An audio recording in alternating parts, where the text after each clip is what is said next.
This call is now This being is recorded. Global Tel-Link. You have a prepaid call from Richard Martinez.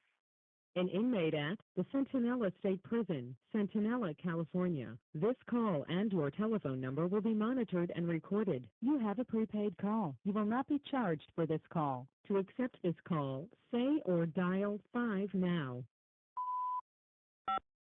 Thank you for using Global Tel-Link. How you doing, James? How are you doing today? Yeah. And the one thing that I can honestly tell you everybody goes through at one point or another is everybody does go to a day or two or just a few hours to the reality of what we have done, the reality of where we're at, the reality of our life, not the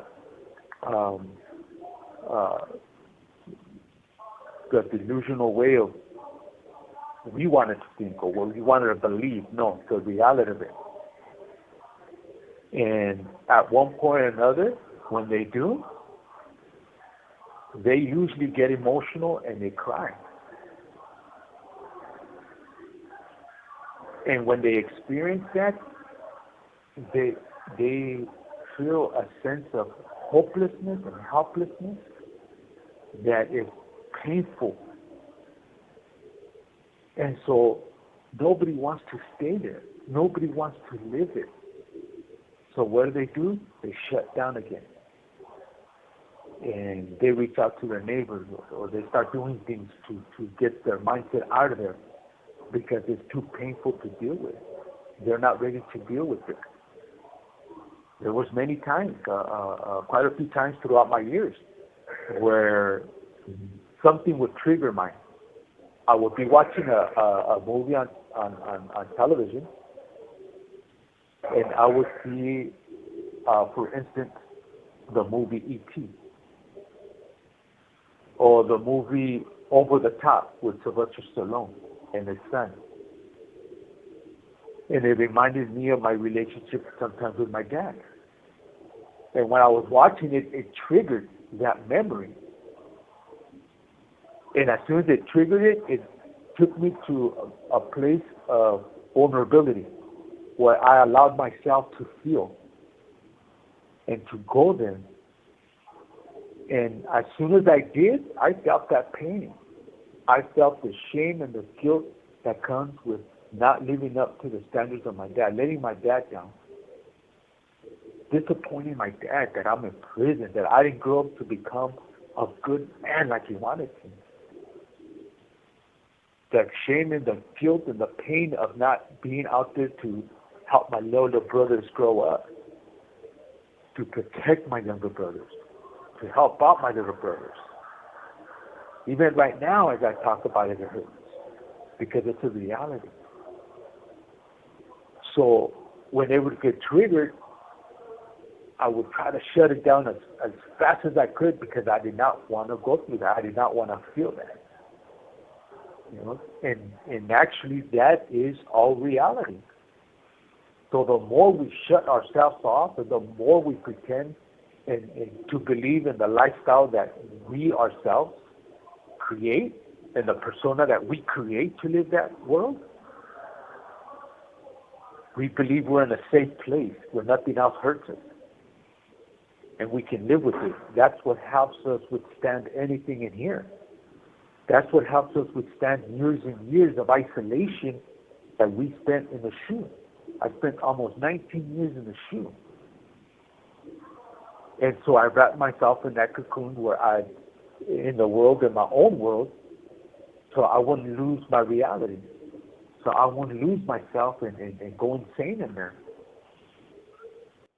When you were in the shoe, you didn't have a celly. You were in there by yourself. Only for about 7 years, 6 years. And that was because it was around 1997, 1996, when there was approximately 7 to 8 murders between the gang members in different uh, in different gangs, that Sacramento actually sent a direct order to the institution to separate every single gang member and gang associate and place them on single cell status And because they what wanted to stop the murders. what institution were you at this time? This was at Pelican Bay State Prison SHU, and I was in the facility. And this was around 96 and 97. And it was like that for a while. You would have to actually go through several committees just to get approved for one cellie. And you had to demonstrate and show that you both were all right with each other, and you guys were not going to go in there and kill each other. And so some of us did end up getting cellies. But my last cellie was my younger brother, Joe. He came up there in around 1997, 1998, 96, 97, I believe, just for a few months before he was released and deported to, mistakenly reported to Mexico. And I thank the heavens that he did straighten out. He changed his life and now is a productive member of society. He's doing really good. Now I'm proud of him. And yeah, he was one of my last sallies up there for a while.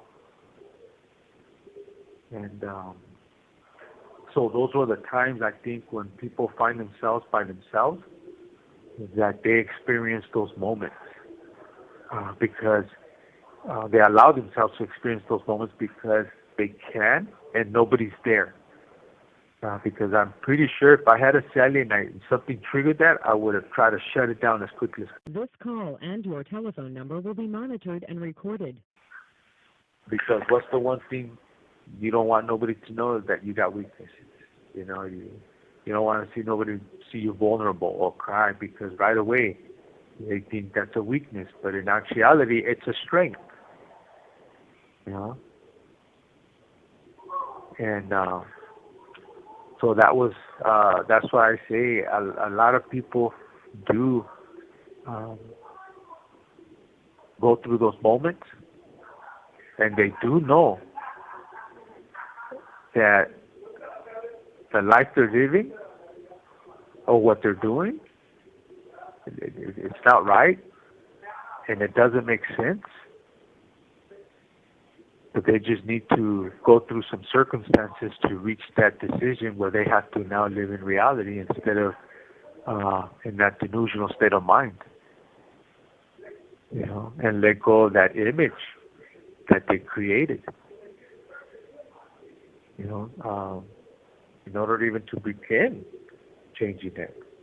You know, and every step of the way. There was always something new.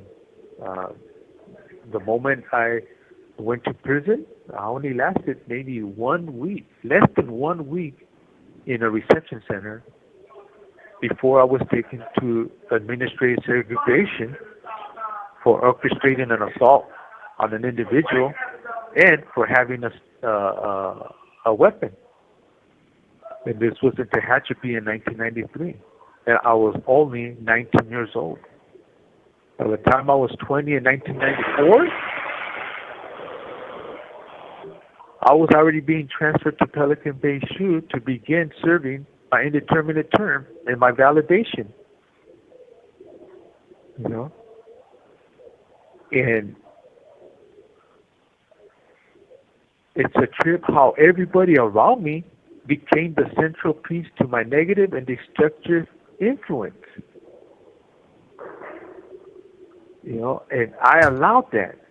I did that. I made the choice to do that. Because, again, I was lost in my own selfish mind where I thought I was doing something that was going to lead to something. So instead of trying to do good, trying to start working on myself and working towards getting out of prison, I just became a part of the problem and played the system and the prison system with the problems, with the violence,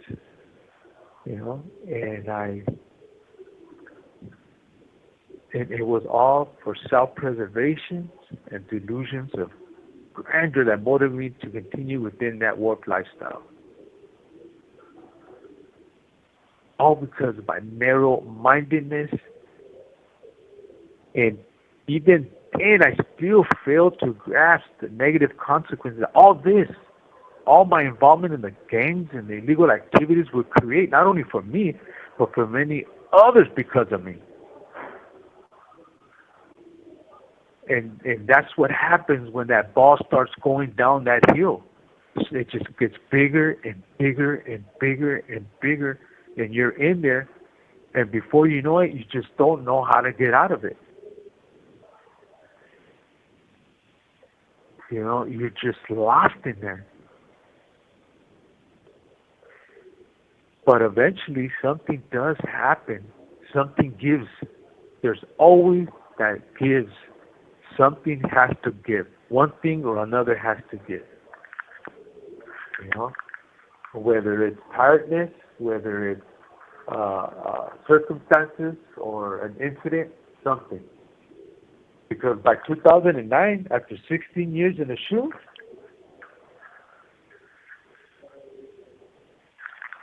that's when I started beginning to experience little stirrings of wanting something more in my life. Not only were my family members coming to visit me and telling me to do good, and I had lost two sister-in-laws to cancer, and I heard the hurt in my family, the pain in my family, and part of me wanted to go there with them, but I can't because I'm in prison. So things of that nature, things like that, little circumstances here and there, begin to put cracks on that wall. And finally, it gave in. I decided, you know what, I don't want to be in the SHU setting no more. I was now in my 30s, and I had been there, like I said, almost 19 years altogether now. And even though I did come to this side, it was for the wrong reasons, for selfish reasons. Because I wanted something more, I just didn't know what. I knew I wanted something different, I just didn't know what. Because that's all I knew. And so it even took longer for me to find that out. Because in 2010, when I finally got released from the SHU, dude, I didn't even realize how bad that SHU messes people up until they put me in a yard with hundreds of people surrounding me. So I went from 20 years almost in isolation to being surrounded by hundreds of people next to me, walking the track, doing this, doing that, not being cuffed up every time you come out of the cell. So even at the time, I didn't even realize. This call and your telephone number will be monitored and recorded. That I was actually experiencing trauma of having lived all those years. You have 60 seconds remaining. I remember coming out from the SHU onto the yard. I mean, my body literally was shaking. And I didn't even know it was called anxiety at the time. Of not knowing how to handle all that, I was dealing with a whole host of new issues at that point. And even looking back now, it still saddens me. because I was so narrow-minded still. I was so self-centered and prideful to being vulnerable to the idea of seeking help, mental health, that I just sunk deeper into self-denial.